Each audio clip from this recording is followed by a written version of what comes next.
Dr. Jeffrey Kaye, welcome to Fortress on a Hill. Thank you for coming back to chat with me about your most recent work. Well, thank you very much, and thank you for inviting me. I'm happy to be here. Let's go. So, um, Dr. Kaye is a highly respected psychologist and a expert on current torture and rendition techniques and developments.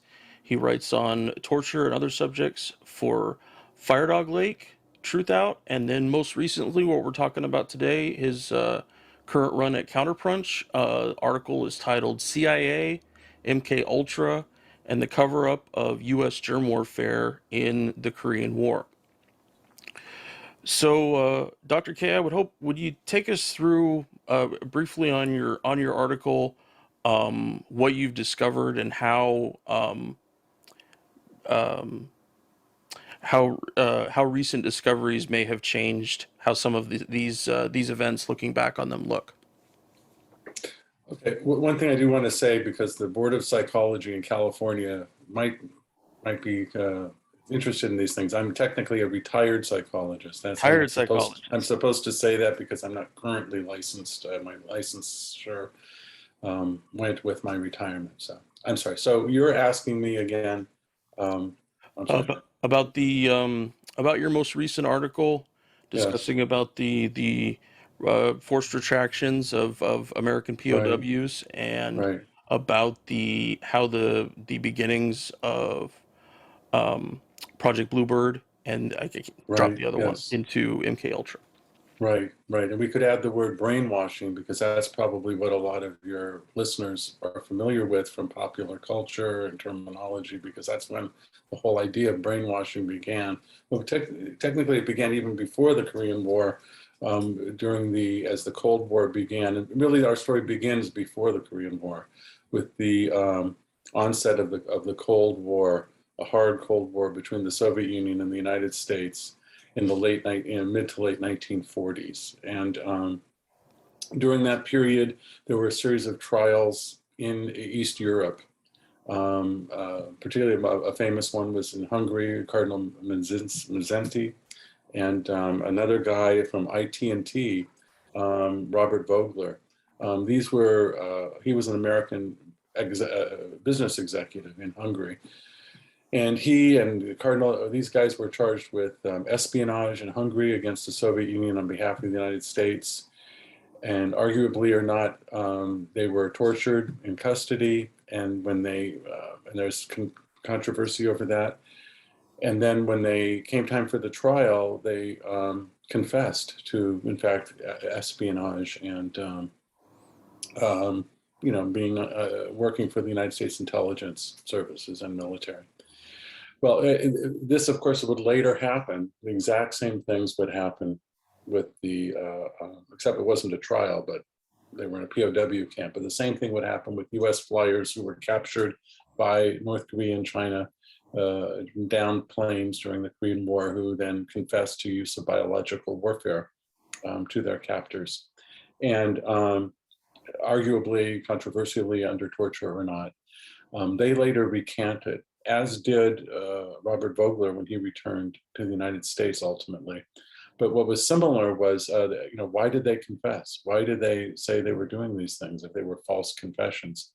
Well, just this year, in the Journal of Cold War Studies, I believe it is, published, MIT Press, published a big article on the Vogler case, and bringing out all the information. It turns out all these years later, and this is pretty much the first instance of an American source saying this, Vogler was guilty.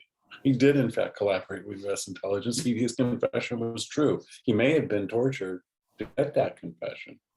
I don't know. I haven't looked deeply enough into the case. But what's interesting is that today, Cold War scholarship in the United States admits that this man's so-called false confession was really true. And that's what I'm saying about the 25 or so confessions that were printed by the Chinese government of various some of them very high-ranking officials who said that the United States had implemented what initially was an experimental program of biological warfare in Korea.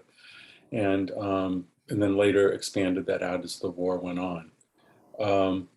Since then, there's been lots of evidence that was circumstantially supporting those assertions. There was also some evidence published that supposedly disproved it by saying this was all a hoax, formed by the communists. What I discovered, and concurrently, roughly around the same time, so did another researcher, Nicholson Baker, who's a fairly well-known author, discovered a number of documents that the CIA had released 10 years ago. And well, now 10 years ago. At the time I found them, it was maybe 4 or 5 years previously. Anyways, part of a release called Baptism by Fire to commemorate the 60th anniversary of the Korean War beginnings. And I hunted through those documents and discovered that about 24 of them discussed, well, these documents were communications intelligence reports by analysts in Korea back to headquarters, looking at communications intercepts decrypted for the Armed Forces Security Agency, which was a predecessor of today's NSA, National Security Agency. They had cryptologists, they intercepted radio communications from one military unit to another. They decrypted those communications and and reported and sent them out to their their clients, which was the CIA, military intelligence, etc. So that they could know what's going on in the field. This is not an unusual thing. This is what most armies do today and have done for some time. In fact, a lot of the information about what we know about the Holocaust, as it unfolded, at least initially in East Europe, was discovered through communications intercepts by historians later that came out in the 80s and 90s. So these communications intercepts showed various Chinese and North Korean units reporting that they were being attacked by biological weapons, by insects being dropped, etc. In some cases, they were in terrible straits. In other cases, the charges turned out to be not true. It was a mistaken report. So it has the feel of verisimilitude, and of course, its origins, the documents are from the CIA. So we're not even reading documents from some communist source. This is from the CIA, and that's what these documents say. So that came out, and I believe that really substantiated the charges that the flyers made in the 1952 and 53 when these confessions were released over a period of time. And there have been other scholars who've worked on other aspects of this. Nicholson Baker is one. The late Canadian scholars Stephen Endicott and Edward Herman were others, and there have been a number of others. What I'm trying to do is put it together as well as I can. This is really a wide open area of U.S. history because it's been closed off. And in fact, part of this past year, one of the discoveries I made that was quite shocking to me personally was the extent of censorship that was the United States population was subjected to in the 1950s and the early 1960s. I'm going to be writing another article on this soon because I'm going to look exactly at how this happened, but I discussed it a bit in one of my articles. And what happened was in the United States Postal Service and the U.S. Customs, using an interpretation of a World War II ruling by the Attorney General on a 1938 law, this is once looking into it, decided that they would that anything that was that they deemed political propaganda would be seized and destroyed, if it was coming from abroad, but in particular from so-called Iron Curtain countries. So we're talking about the Soviet Union, China, North Korea, basically at that time, and some of the East European countries. And this was a massive program. I mean, hundreds of thousands, if not millions of works were destroyed during this period. And there were protests by American book publishers and by scientists as early as the mid-50s, I just recently discovered in old congressional hearings, protesting how this was actually harming national security, and nobody knew what was happening in the our archives. The sources the American scholars, including intelligence agents, would be using so-called open source to find out what was happening and what the other side, so to speak, was thinking and saying, weren't available to them in the United States. It was, it was, the category was so broad that just even basic scientific papers that people would share, the scientists were upset they couldn't find because it could be considered propaganda, right? Because if here's a paper with a discovery by a Soviet scientist, well, guess what? That might be political propaganda if you're a McCarthyite Cold Warrior, because it's trying to say that the Soviet Union can do good work in science. It's not political propaganda, so that wouldn't be allowed in the United States. So this was a massive program. And today, if any of your listeners want to Google postal censorship, guess what? You won't find it.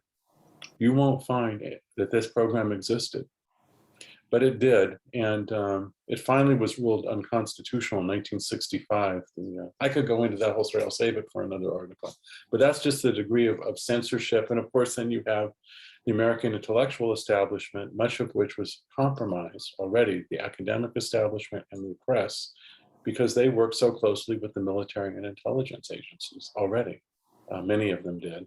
And the American government put all of its prestige on the line to say that the charges of biological warfare were false. They were part of a Hate America campaign. And and that there was no such thing could have happened. There was one other important factor that was entering into this, and this had to do with an agreement that the United States government made with the former heads of leading members of Japan's biological warfare unit itself, known today as Unit 731, which was its largest and central division, but there were others. It was Unit 100, there was the Tama Detachment, there was all these other biological warfare, because Japan was in fact, had a massive biological warfare experiment research program. They killed thousands of people. The U.S. today itself admits as part of their research. They would infect people and then dissect them alive to study the disease process and the various pathogens they were developing and how you deliver them. And their specialty was to deliver them via what are called insect vectors, meaning insects would be, insects would be inoculated with, say, plague, fleas, human fleas with plague, and then dropped in various types of delivery devices, bombs and parachutes and all sorts of things, or just dumped into wells and rivers and streams to spread disease. And anyway, after the war was over, the U.S. captured some of these people. They knew about it from intelligence reports that had already been coming in the late stages of the war. They sought them out, they interviewed them, and they made an agreement that they would not prosecute them as war criminals, even though in Germany they were prosecuting the exact same kind of thing as war criminals in Nuremberg. But in the East, they would pretend like it didn't exist. They would hide these people. They literally helped hide the leader of Unit 731, Shiro Ishii, so that the Russians couldn't interrogate him themselves. And because a lot of this happened in northern Manchuria, along the border of the Soviet Union. In fact, there had been an attack by Japanese used biological weapons against the Soviet Union in a border skirmish in Mongolia in 1938 or so. And they hid this and became top secret. It went into intelligence channels, godfathered in by General MacArthur, who was a supreme commander in Far East at that time, but and then made operational by the scientists at Fort Detrick, who came out one by one over a period of a few years to interview the Japanese scientists. And by some accounts, some of the Japanese scientists also went to Fort Detrick to work with those people. And it was important to keep this, so it became secret. You couldn't talk about that. You couldn't, if you look at documents about biological warfare, I've looked at many of them, they never, including top secret documents, the history of the Air Force and biological warfare, top secret history, the history of the Chemical Corps. These are in-house histories, by the way, not written by external scholars, but they would do their own internal histories, and they wouldn't talk about it. So that's how deeply it was buried. Meanwhile, some of the people involved in the amnesty program became leading members of the biological warfare program during the Korean War. I mentioned some of them in my article. Edward Wetter is one. He was the executive deputy director of the Biological Warfare Committee for the Research and Development Board, which was the Pentagon's big umbrella weapons development agency, on a large, looking over the entire spectrum of what they were developing. And they had a biological warfare committee, and he was its executive director, and they had sub-panels in the committee, the panel on man, weapons that would attack man, weapons that would attack animals, plants, etc. And so they were well placed, and they knew about, they had taken all of the techniques of the Japanese, and they found them very valuable. And it wasn't the way they necessarily wanted to go. They were going to use their techniques, but what happened was, when the Korean War, most people don't know the history of the Korean War. It's often called the Forgotten War. But the most important thing to remember probably is that the first 6 months or so of the Korean War was kind of insane. I mean, like no other war the United States had ever been in. The war ostensibly started in the middle of late June, June 25th, I think, 1950, when North Korean troops, invaded South Korea. But of course, in Korea, North Korea, South Korea, that was a fiction created by the Americans with the Soviets' assistance. It was just Korea. And in fact, there had already been, basically a civil war was going on, and there was a subject perhaps for another show, but there was tremendous internal strife within South Korea itself. There were a lot of border skirmishes in which thousands were being killed already before the war even began. Anyway, the war begins officially, and North Korea sweeps through South Korea, which was run by corrupt people put in place by the American military government that had ruled South Korea for a couple of years. And they were, these guys had worked with the Japanese, who had been colonized Korea for 30 years, and they were hated. And the North Koreans, or army, or the Democratic People's Republic of Korea, swept through South Korea, almost won everything, had pushed the South Korean government, the ROK, or Republic of Korean government, and its American allies down to a little tiny corner of South Korea near Busan.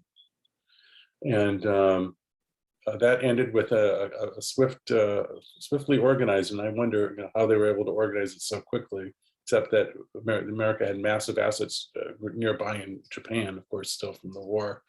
And they invaded near Seoul at Incheon, kind of came in through the rear, the rear of the North Korean army, cut them off from their supplies. And then they kind of routed the North Koreans, and North Korea retreated all the way up to the border of China, the North Korean forces. And the Americans wanted to go into China. That was MacArthur's thing. And then China, for various reasons, not least its concern about its own existence and its own security, invaded in late October and in November, sent its troops in to help the North Koreans. And when they came in and swept pell-mell, the American forces fell back in one of the worst retreats the United States Army has ever had, maybe ever will have, I don't know, but it was a true defeat for the Americans, and they were swept back below the 38th parallel. I mean, they were, and so that the cities of Pyongyang and Seoul were occupied and reoccupied back and forth by different forces multiple times in a period of 6 months. And the war wasn't going so good. And there was a lot of talk about using nuclear weapons at that point. But the Soviet Union now had nuclear weapons, and Truman, rightly so, and others were concerned about World War, having this be a breakout of World War III. Things were very tense in East Europe. There was a lot of war weariness still from World War II.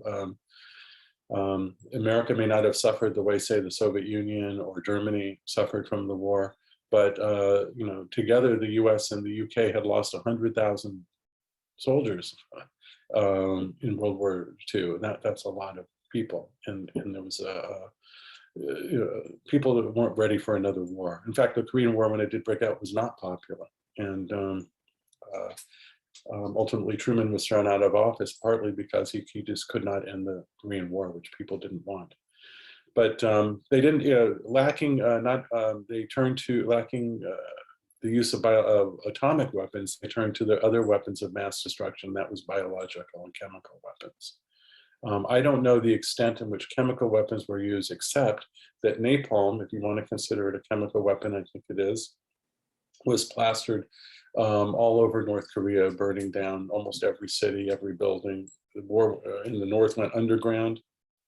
People lived underground.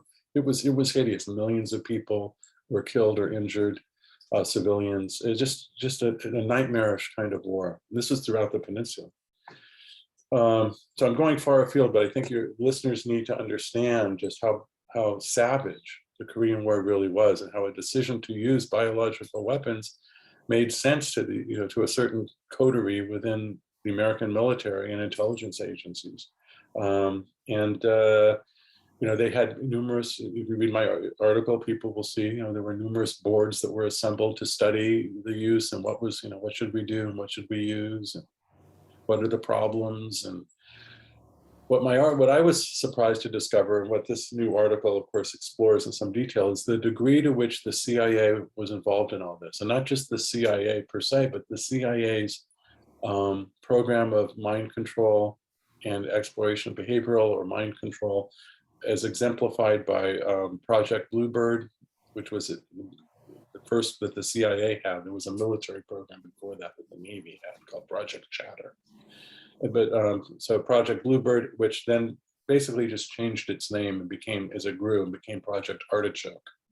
And by mid-1953, the program, Artichoke program, which involved exploring different kinds of drugs to use to regress people, to help hypnotize them, to give them amnesia, to interrogate them, in other words, as part of a massive interrogation program, stimulated by, supposedly by the brainwashing fears that they had way back from these, people. They supposedly believed, maybe they did.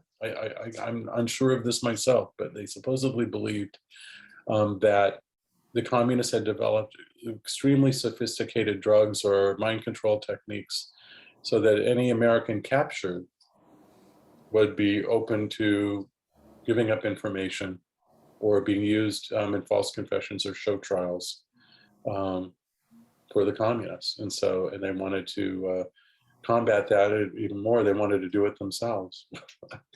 And they wanted to be able to wipe out, if you're a soldier or you're on a mission, let's say you're in an airplane flying a germ warfare mission or any kind of covert mission, and there were other kinds of covert missions also, which I mentioned in the article, supporting, say, guerrilla warfare, and you're down and you're captured. They wanted to be able to wipe your mind clean. Perhaps, especially hypnosis seemed like a great idea, because if you say the right word, suddenly now I don't remember. Posting pre-programmed hypnotic commands. It gets so bizarre. It's hard to believe that they believed all this, but I believe they did on some level, and that's what they were following. I don't know if that takes you far into your question there. Yeah, no. It seems as though it's that what you just described as the whatever the perceived belief was that the Soviets could do, that Mm-hmm. the CIA and on down the pipeline and all of these various projects and military tests and such, They wanted a chemical form of that. They wanted a chemical form of, I can remove one thing from your mind, and they wanted it to be able to be controlled and rather seamless in exactly what it did. And they put all these people in various places through horrifying things in that aim because it was so needed. But I have to assume that the fear that the Soviets had it too drove it an unreasonable amount as well. Right. Yes. To go back, it would be great to, I wish I could, and I'm of course trying to do that, to get back to the very origin of it. And I think, as it turns out, you have to go back to the OSS days, at least in the United States, because the OSS had developed, one thing that we do know about is they had what they called the Truth Serum Committee. And this Truth Serum Committee was organized using kind of what would happen later with MKUltra. There was intelligence people involved in the OSS, and they had reached out to academics or experts in their field, right? Of scientists and psychologists and psychiatrists and medical doctors. And this thing, it was very top secret. At one point, they were so worried about the security of the truth serum work that they went to sites that were controlled as part of the Project Manhattan, the atom bomb project, which was under extreme security. So this was all seen at that level, in other words. And it was overseen, by the way, by a man by the name of Dr. Winfried Overholser. I hope I'm pronouncing it correct. And he was the head of St. Elizabeth's Hospital, psychiatric hospital in Washington, D.C. And later, he turns up in this story. And the reason, in fact, I bring him up is I discovered him first because he was the medical expert who examined and was called to testify about how the torture had produced false confessions in the case of Colonel Frank Schwabel, who was a Marine Corps officer who had been shot down and who gave a quite extensive and detailed confession to how the Germ Warfare program came about, who did what, who said what. He charged the Schwabel's confession, which can be read now online. Said that the program was directed by the Joint Chiefs of Staff. In October 1951, directives were hand delivered down the chain of command, to General Ridgway, commanding general of the Far East Forces, and then further down to the General Wayland, who was the commanding officer of the Far East Air Force, and all the way down the chain of command. And this just blew their minds. You can imagine you're in the Pentagon and you're reading this guy who was the chief of staff or whatever he was. He was a very high official leading a Marine Corps Air Wing, was testifying to all of this. And I say testifying because we call them confessions. The Chinese call them depositions. They had them write up depositions. So that was pretty shocking. And I'm afraid I got lost. There's so many things in my head. I got lost where I was headed with that. That's okay. I apologize. Just because it was just a cool little aside here, as I was reading through Overholser. If I could, okay. Oh, sure, go ahead. Overholser was the guy who was called to testify. So here's the guy. He's just he's called as a medical expert. No one because Schwabel, unlike most people, was put in front of a formal court of inquiry after his return. He had been, in my article, describes how the Counterintelligence Corps worked with him on his recantation of his confession, how they threatened him with prosecution for treason, giving aid to the enemy, which carries a death sentence. And how and basically they did that to all of the Air Force or Marine personnel who confessed. They were all threatened with prosecution for treason, which carries the death penalty. And guess what? They all recanted. In this case, it wasn't anything, as far as I can see, they didn't use fancy MKUltra or Artichoke techniques to get them to recant. They just simply threatened them with prosecution and death, which is and so over Holzer, of course, that was never mentioned at the trial. No one knew his connections to OSS mind control research that was done. So that's an example of how everything that was happening with the I know it sounds so conspiratorial to say mind control. Maybe we can come up behavioral control, drug control, but I don't know what else to call it. That's what it was. And yeah, and I say this as a anyone knows in the medical field that any medical knowledge, whether it be psychiatric or maybe bodily or whatever, can be used for harm as well as for good. And that certainly is the case with psychological knowledge. If you want to understand why somebody breaks down because of trauma, guess what? You just understand how to break a person down. And then you can utilize that information. And in fact, that was done by the CIA in its most recent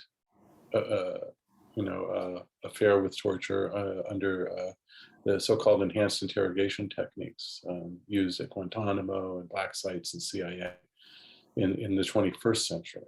So this is how things can occur. I'm sorry, so I'm going to send you back. You just needed to finish the thing on overhauls. Oh, no, I appreciate it. Going back for just a second to Colonel Schwabel, was there any point, and this may have been from study much later, was there any point where writers or researchers were able to discern how he really felt about that original confession, about what was actually happening in the program? I mean, and I mean, I'm a former soldier. Just to read that Yeah, stuff, it blows my mind. Just to think, yeah, but we also don't fully comprehend what the conditions were for him when he was right, in captivity, and what right, conditions he gave that right, deposition. So right.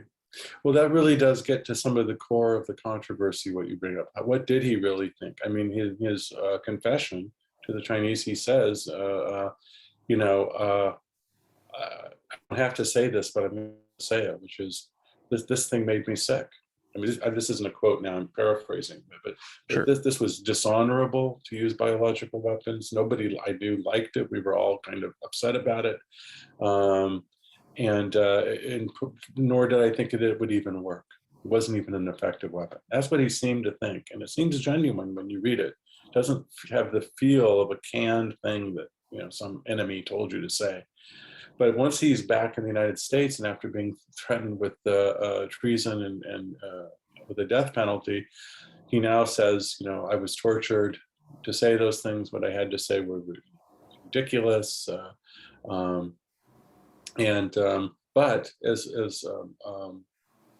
a very sympathetic researcher on Schwabel's life, Raymond Leck, who's now passed away, in his book, and interviewed Schwabel and knew him to some extent, said, he was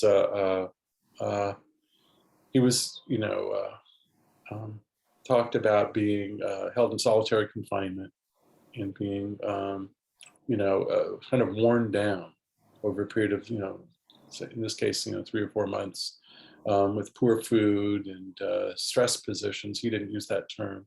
He himself said, "I wasn't tortured." I don't, I don't want to make it sound, he says, like I was tortured, but because in his mind and in many people's mind, torture means they didn't put bamboo under my fingernails. I wasn't waterboarded.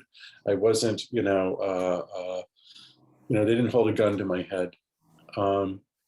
But what they did was use, psychological forms of torture, although stress positions kind of are borderline case, because that's stress position is have you stand, just sit straight up in a chair and just sit that way for hours. You aren't allowed to sit any other way, and if you do, people come and hit you and make you get back to that position, and it's extremely trying. Whether he was treated that way or not, I can't say for sure. The men who debriefed Schwabel, the psychologists who I mentioned in my article, many of them, they had already been studying torture for some time, and they certainly could have told him to say that. I tend to believe that there was this, of course, the Chinese say that they didn't torture anybody and they treated them very nicely. And the bulk of the prisoners were treated well by the Chinese. Not so much the North Koreans, which is another story in the early phases of the war, but it was a very chaotic time. And you can say whatever you want about that, but when China took over the POWs control, they supposedly were all treated very nicely. The exceptions being these few people who had biological warfare knowledge. But when later in the not that long ago, about 10 years ago or so, what was his name? I wrote it down because I sometimes forget it was Lieutenant Kenneth Enoch. Lieutenant Kenneth Enoch was a navigator, and he was another confessor who's Air Force.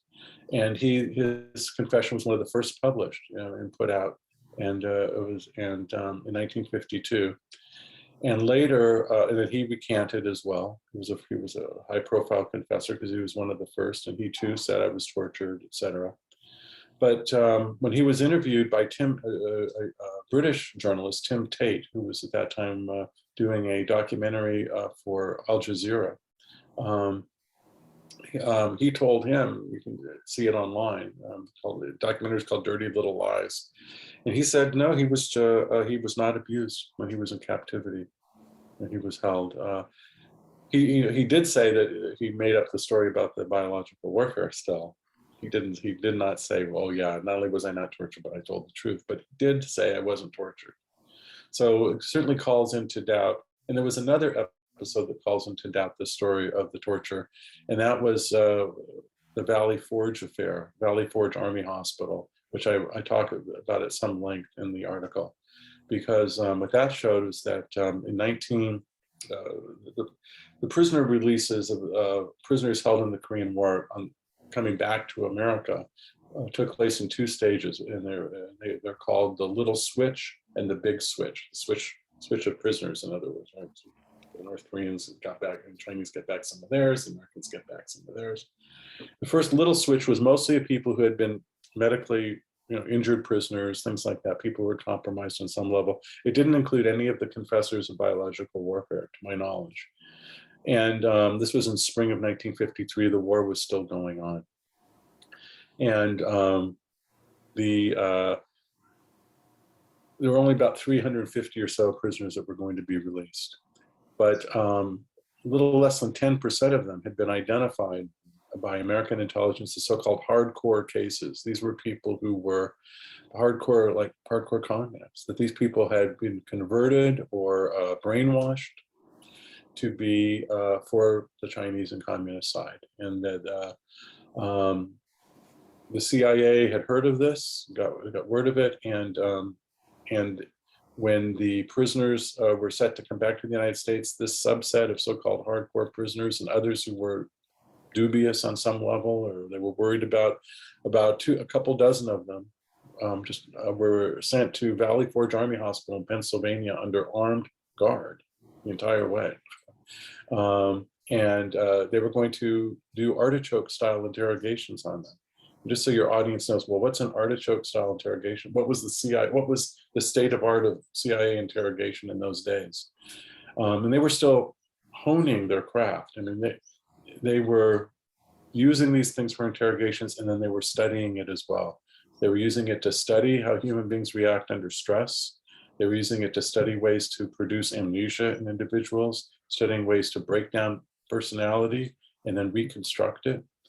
Later, it would take, I know you wanted to talk about this, later it took massive form of MKULTRA and found its worst, possibly, I'd say probably so, its worst example in the famous experiments of Ewan Cameron in Montreal in the mid to late 50s, which was, well, we can get to that, but which my article goes into, and which was overseen by, on the CIA side, by the same man who was in charge of overseeing the study of the returning Air Force prisoners who had confessed to biological warfare. His name was James L. Monroe, the same guy.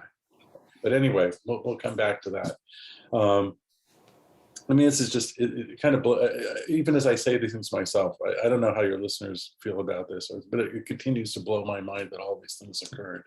They're Um, used to having their minds blown by people like you. So it's okay. perfectly all right. Well, I've studied this thing now for some years, and I still continue to be surprised by new findings. Um,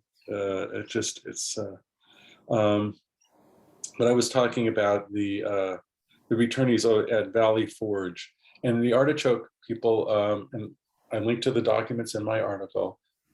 They wanted to run their standard Artichoke approach, and what was that? They would drug people with various kinds of drugs that they had, primarily barbiturates, truth drugs like sodium amytal, but also scopolamine and others, and potentially also use electric shock or insulin shock to scramble their minds. What's insulin shock? Oh, insulin shock, they give you insulin, so much of it, you kind of, your body goes into convulsions. Both of them Wow. produce convulsions. ECT, or electric shock therapy, so-called treatment, or insulin shock. There was another drug they used too, and since I can't think of its name, it starts with an M. I wrote about it once, but I'll leave that go. But there are various ways in which to scramble the mind. So I think they settled more on ECT, which is what they would use. And then later, of course, they would discover LSD and start using that. And the idea was to use that in conjunction with hypnosis, deep hypnosis, and other forms of interrogation, to get people to supposedly confess themselves. Um, about things, and they were using there was a plan made up for the Valley Forge interrogations, and it included an experimental drug whose name is still classified, that would produce disorientation in the prisoners. And I mean, remember, these were people who were imprisoned American POWs, brought back to the United States, sent to an army hospital where they were going to be given electric shock, hypnotized, who knows what, in an experiment, an interrogation experiment, because these people were supposedly had been recruited to communism. As it turned out, and as it turned out, this is another bizarre aspect from my standpoint, that came up, and I mentioned it in the article. Internally, what happened was the initial plan fell apart. At least officially, it fell apart. The families of the prisoners knew that their loved ones were being sent back under armed guard. They knew that they were going to be given some kind of weird psychological treatment, right? And they started protesting. And so much so that a high-ranking CIA officer hightailed it out there to the site to kind of, unruffle some feathers and see what was really going on. And in the end, kind of put a stop to it at that moment anyway. And also some congressional people were starting to ask questions. The security of the operation was collapsing, in other words, and they called it off, although they still worked with Army and interrogators. Remember, these were all Army people. The Air Force people had not been released. They were working with Army, CID, and interrogators, and providing some kind of unspecified assistance. So one wonders what that was. But later, we see in other reports that the CIA ultimately did go back and do its interrogations. And to the extent they were Artichoke interrogations, I'm not sure, but I don't know what else they would be doing, because there was no reason for them to be there if CID had already interrogated. So, but internally, as the CIA is reporting on this to other people, I have two reports, one to Psychological Strategy Board, which was a high-level joint agency established under the Truman, I think still under Truman, under Truman, we had State Department officials and head of the CIA and others were involved in looking at psychological warfare and plotting that out and trying to coordinate this across all the different US agencies. And they were told that there was nobody really of any intelligence interest at Valley Forge. We looked into it, or the Army interrogators. Turned out there was like one guy maybe who was a little bit fishy, and we're going to look into him more, and that was it.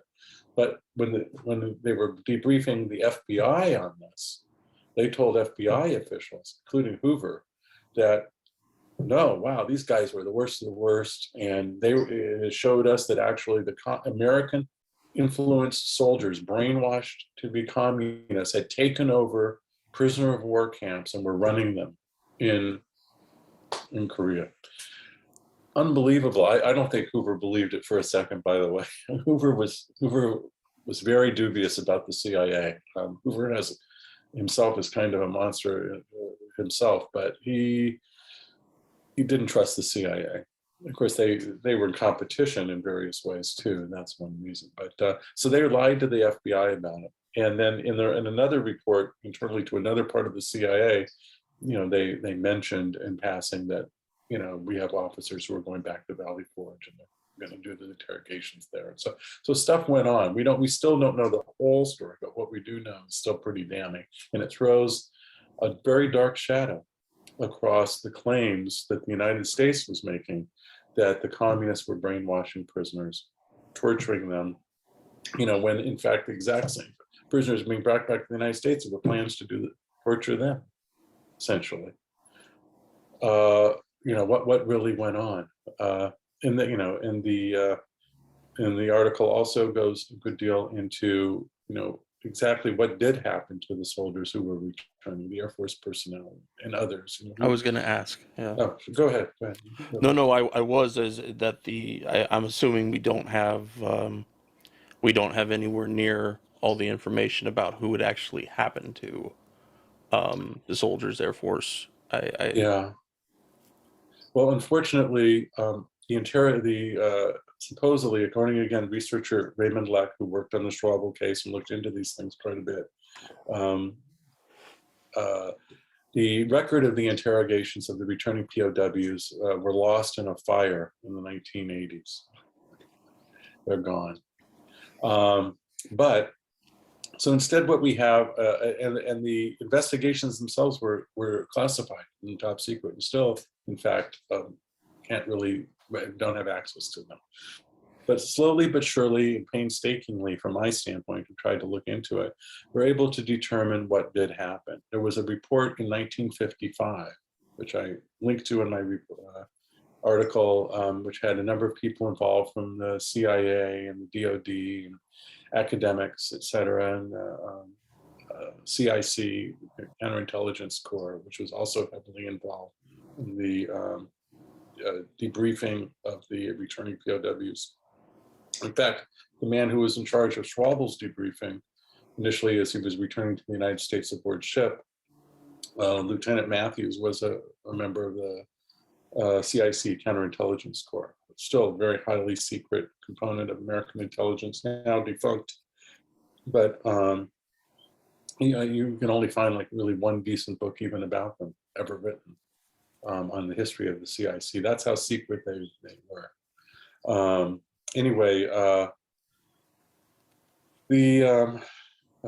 sorry, I'm losing. I'm trying to get back to it. Oh, the Air Force. It turned out there were two major research projects going on to study the returning POWs. One was Army, and one was Air Force. And there were also, of course, a couple of Marine officers, just two, and they seemed to have fallen through the cracks a little bit because there was no Marine Corps special agency. There was a Marine Corps board. The Marine Corps was kind of under the Navy administratively, but the primary research was done out of Maxwell Air Force Base, since almost everyone we're talking about here was Air Force, the 23 of them. And there was an officer education research laboratory out there at Maxwell Air Force Base in Alabama. And at the same Air Force Base, there was something called the Air Force Human Resources Research Institute, or HRRI. And they worked very closely together, and they worked on something called Project Repair. And Project Repair was the top secret, high level study of the returning Air Force prisoners who confessed. And it's probably where people were like Dr. Louis, well, in fact, we know that Dr. Louis West, who later was a key MKUltra figure, was also, interestingly enough, I throw it in here, the man um, examined Jack Ruby for the government after after the assassination of Kennedy and Oswald. But and then he did a lot of other things too. And so Project Repair, and the guy placed in charge of Project Repair was Lieutenant Colonel James Monroe. There he is again.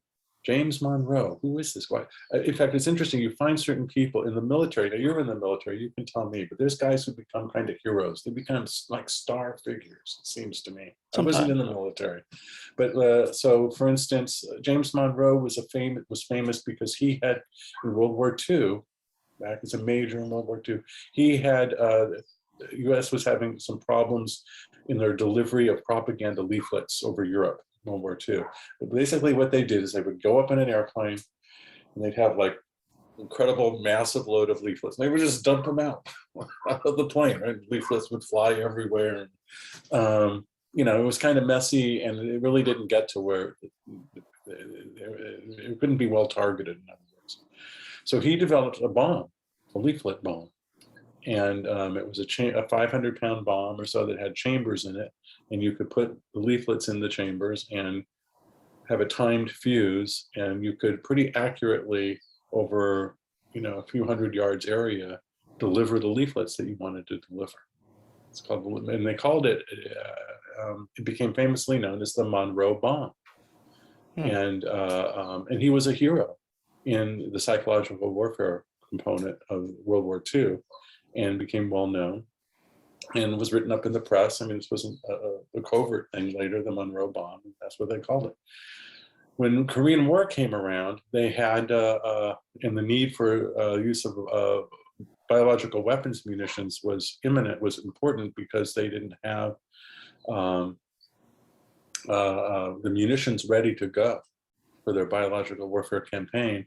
They turned to the use of the CIA actually developed it at Fort Detrick as part of the Special Operations Division that was there, where your listeners might be interested to know one of its leaders was, now I'm blanking on the name, Frank Olson was involved in this. And, they morphed instead of leaflets, they put, feathers, turkey feathers mostly, inoculated with various types of diseases, dusted with anthrax, etc., and used it instead of leaflets in the chambers of the propaganda bomb and dropped them on North Korea and China. And this even came out at the time in a little bit of a mini scandal when the head of a congressional committee who had just been briefed by a general came out and told people, yeah, we don't need fancy weapons for biological war. We already have weapons on hand that can deliver biological weaponry. And I'm thinking here he says of the leaflet bomb. What? It was like, why did he say, of course, the American military got on that fast. Oh, he doesn't know what he's talking about. We didn't say that. He's mistaken. So anyway, Monroe is the head of this Project Repair. And we don't know a lot what happened. They gathered a group of different, maybe a few dozen doctors, psychiatrists, academic types, again, some of the military, some not, to work on the, intensively interview. We don't know everything that happened, perhaps experiment upon. Were some of these people objects of artichoke experiments, for instance? It certainly seems possible.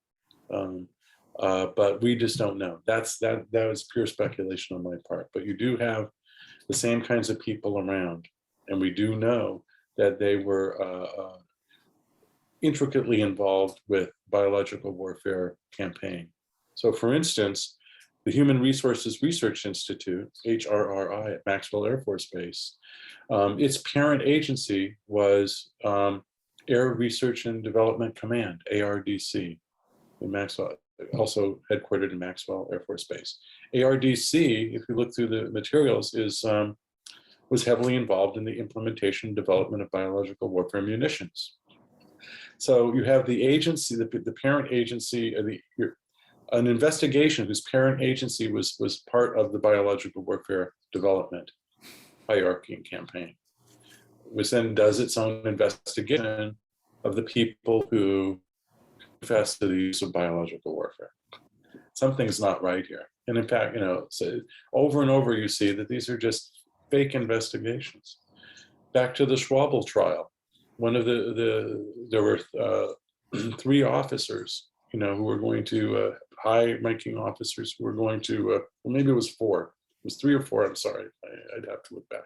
But anyway, of the 3 or 4 officers who were in charge of the decision that would be made on Schwabel as to whether or not he was guilty, a traitor, or should be, implemented, what kind of punishment we should deal out to him, was a man by the name of General Schilt. General Schilt was actually named in Schwabel's own confession as one of the major officers involved in the chain of command of biological warfare. And yet why would he be, there's no way that guy should be judging Schwabel on what he's doing. How could that be? Of course, it's never mentioned. No one's ever, even Raymond Leck seemed to have flown by him. Although I know Leck published Schwabel's confession. He knows what's in it. He knew who was on the board. I don't know why he ignored that, but I think he had already convinced himself that Schwabel was telling the truth about being tortured and having false confessions. And, there's something, that in psychology, I can say this as a psychologist, it's called confirmation bias, which is the short way of saying it is we believe what we want to believe. We believe what we've been taught to believe. Right? And when you're faced with something different, it produces a state of internal confusion or anxiety, sometimes called cognitive dissonance. And the default is to go to that which is known and not necessarily accept that which is, highly discordant with your own major views. And I realize that that's what I'm doing in many ways in my work. And what I'm proposing here is a revisionist history of the Cold War. I mean, a lot of it's already known. MKUltra is not my discovery. A lot of really good researchers have written books and studied and done an incredible amount of work on it.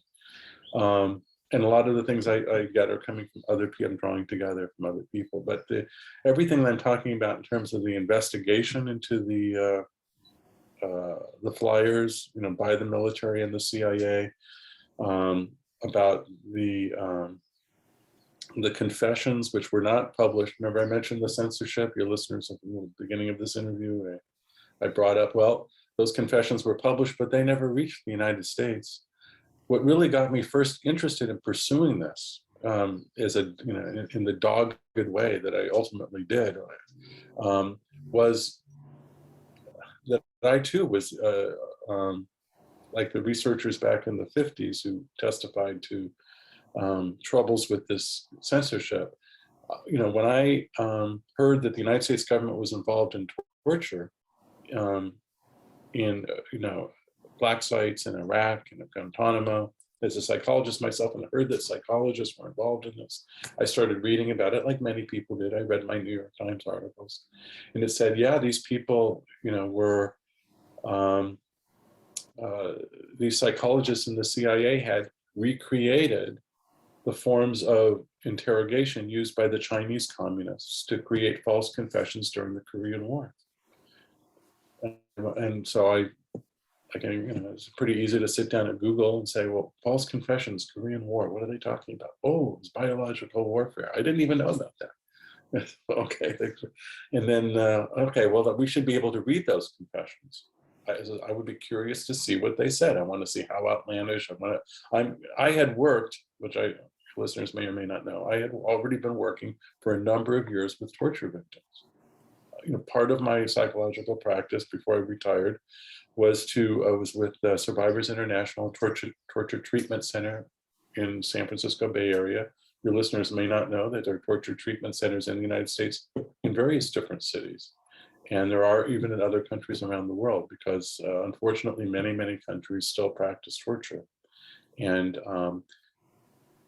many of these torture victims had come to the United States, where they sought political asylum based on persecution, and their claims for persecution were based on the evidence of having been tortured. And my job was to help them document that if they could by extensive psychological examination reports. In some cases, I also did psychotherapy with torture victims. So I was very interested, as you can see, in the subject of torture. And so I thought it would be helpful to me in understanding my clients and just a basic historical interest to read the confessions, the tortured confessions, and see how they lined up with what was happening in Iraq or Guantanamo and my own clients. And I couldn't find it. I just, where are these confessions? I looked online, I couldn't find them. My libraries couldn't find it. I ultimately secured a copy from Great Britain. And only this year did I discover, and the same thing, by the way, with another report where some of the confessions had been published in a report by the International Scientific Commission, an ad hoc group put together by the World Peace Council in 1952 to investigate the allegations at that time. It was left-wing, et cetera. And but it was headed by a very famous British scientist by the name of Joseph Needham, who was very well known in the world. And they concluded that the charges of biological warfare made by China and North Korea were true, were correct. And they published some of the 4 confessions as part of their an appendix to their report, along with a lot of other appendices of backing their findings. And I couldn't find that either. So that started to be suspicious to me. Why is it I can't find the very evidence that they're talking about on this? I mean, the Korean War I know was a long time ago, but you can find stuff from World War II, and that's even longer ago. How could I not find? I can find what I could find what high German officers were saying to themselves in captivity, between themselves in captivity at Nuremberg.